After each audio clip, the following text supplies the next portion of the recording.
prolonger la route des Hauts de l'Ouest, le département de la Réunion a arrêté un itinéraire qui franchira plusieurs brèches à travers le massif du Piton des Neiges et à travers le massif du Piton de la Fournaise. Pour franchir la première de ces brèches, le maître d'ouvrage, le maître d'œuvre, JMI, cette route internationale et l'architecte Alain Amédéo ont fait le pari de réaliser un ouvrage particulièrement aérien.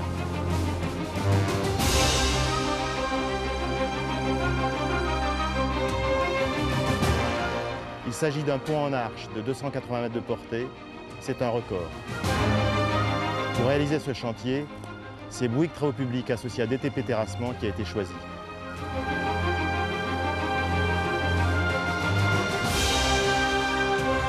Conçu par la direction technique de Bouygues Travaux Publics, l'ouvrage est constitué d'un tablier mixte construit par encorbellement successifs, en voussoirs de 12 mètres de long par 12 mètres de large, depuis les deux culées poids qui font chacune 3000 m3 de béton.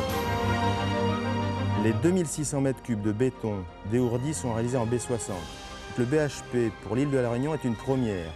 Elle ne produit que des matériaux basaltiques qui sont très défavorables à une bonne rhéologie du béton. La triangulation entre ourdis se fait par 84 diagonales métalliques, dont certaines doivent être précontraintes dans le cycle par une équipe VSL Intrafort intégrée aux équipes.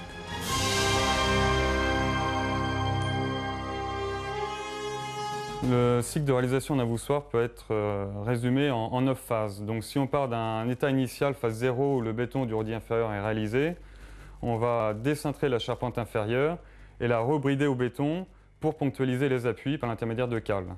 La phase numéro 2 consiste au lancement des charpentes supérieures qui sont suspendues au coffrage du ourdi supérieur.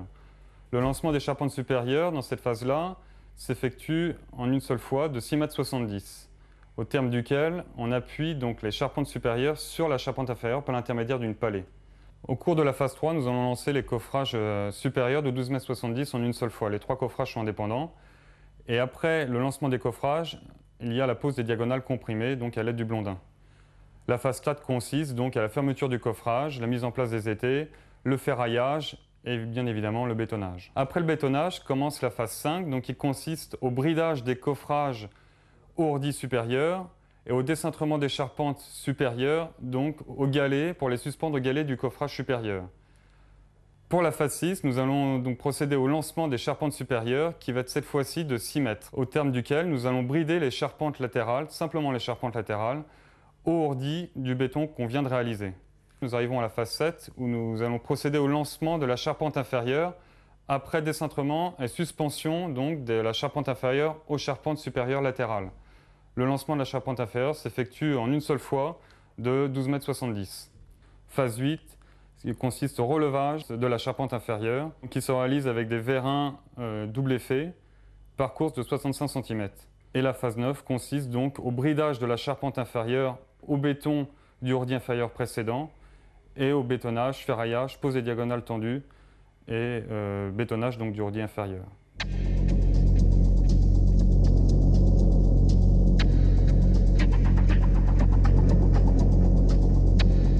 À chaque cycle, les outils sont différents, c'est-à-dire les diagonales sont beaucoup plus courtes, la position des diagonales change à chaque fois, nos nœuds inférieurs qui viennent réceptionner donc nos diagonales ou au sup ou au inf changent et varient à chaque fois. On va donc lâcher cette diagonale, ensuite nous allons la régler en X, Y et Z pour avoir sa position théorique. Après ça, nous allons tirer le ferraillage et le mettre en abord de la diagonale.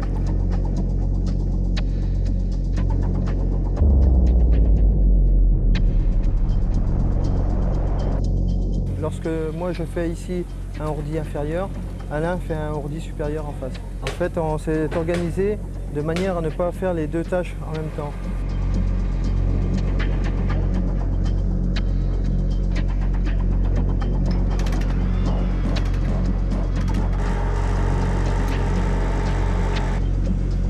C'était un ouvrage exceptionnel. C'est la première fois qu'on fait des portées de 12 mètres. En fait, pour VSL, ce qui est intéressant, c'est qu'on n'a pas énormément de tonnage en précontrainte en mètres, mais toute la précontrainte est difficile d'accès et difficile à mettre en œuvre.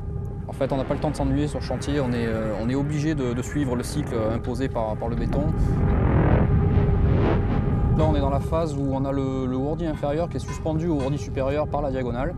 La diagonale est donc tendue. Et en fait, on va annuler cette traction dans la diagonale en mettant en précontrainte la diagonale avec 2 câbles de 19T15. Donc on met à peu près 800 tonnes de précontrainte dans cette diagonale pour annuler la tension et la transformer en compression. Cette précontrainte est démontable. Pour pouvoir la démonter, on l'injecte en fait avec de la cire pétrolière, injecte-elf, qu'on injecte par le bas et qui arrive sur le point haut du capot.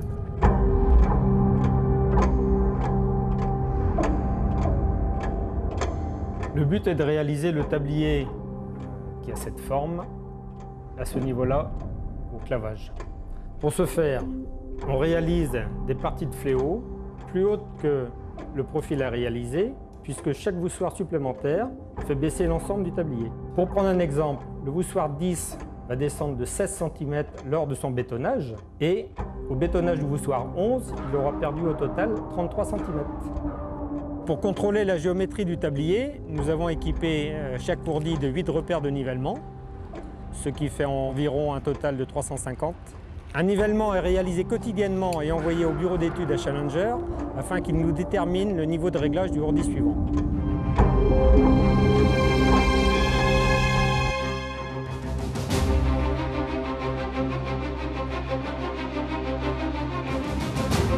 La conception d'un tel ouvrage et sa construction, à près de 10 000 km de Challenger, ne peut se faire sans une réelle symbiose de l'ensemble des services de Bouygues Travaux Publics. Le bureau d'études qui est en charge de la conception de l'ouvrage, TPMP qui a imaginé les méthodes de construction et l'outil pour réaliser le tablier, ainsi que les équipes de travaux qui ont pu intégrer à la fois la technique, la sécurité et le cycle, dans des délais particulièrement courts. Donc c'est un chantier avec une très grande technologie, mais c'est quand même l'expérience des hommes, nous-mêmes, qui avons donné quand même un plus à cet ouvrage.